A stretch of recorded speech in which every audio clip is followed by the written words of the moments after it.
Bonjour à tous, nous nous retrouvons pour le 3e épisode de notre série Choisir et intégrer des cives en système champenois. Ce 3e volet est consacré au type d'essais mis en place afin d'évaluer le potentiel de chaque système et de chaque espèce.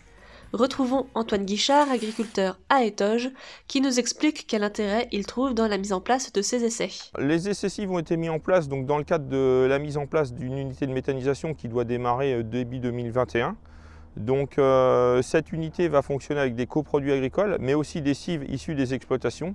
Et donc nous avons besoin sur ce dossier-là d'expertise pour adapter à la fois les espèces, puisqu'en fait on va semer des escourgeons, des secs, du triticale et peut-être d'autres espèces, mais aussi des variétés qui vont nous permettre de faire la biomasse et alimenter notre méthaniseur. Au niveau de l'essai, donc on est dans ce cas de figure-là dans un essai cive longue, donc des espèces qu'on va semer à l'automne pour une récolte assez tôt au printemps.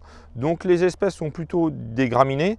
On va parler d'escourgeons, on va parler de seigle, on va parler de triticale, avec deux objectifs. Le premier, avoir des espèces qui sont plutôt précoces et donc on puisse récolter tôt et pour avoir la possibilité de mettre derrière une deuxième culture et une deuxième sensibilité par rapport aux résistances à la fois au froid, aux maladies et aux insectes, puisque l'objectif de produire des cives est de se passer au maximum de chimie.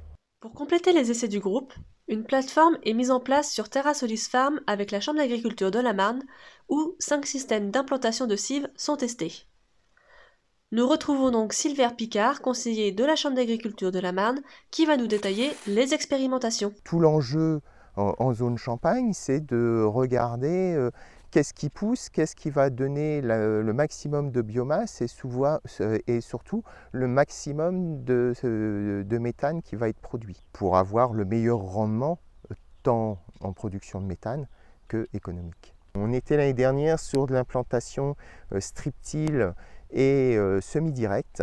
Cette année, on est revenu à un système labour comparé à du strip-till. Au niveau des différentes façons de faire pour produire 3 cultures en 2 ans, on va avoir soit la double culture, et donc la culture de céréales d'hiver, par exemple un escourgeon qu'on va aller récolter, et derrière le semis d'une cive ou d'une cipan d'une certaine façon, donc sur lequel on va aller à récolte. Donc là, sauf que sur la cive, on va essayer de mettre de la betterave, du tournesol ou du cerveau qui sont des cultures de vente. On a un autre système qui est la double récolte, c'est-à-dire par exemple l'escourgeon, on va le semer à l'automne, on va aller le récolter au printemps pour récupérer sa biomasse et on va laisser remonter l'étale et on va faire une deuxième récolte là, de grains.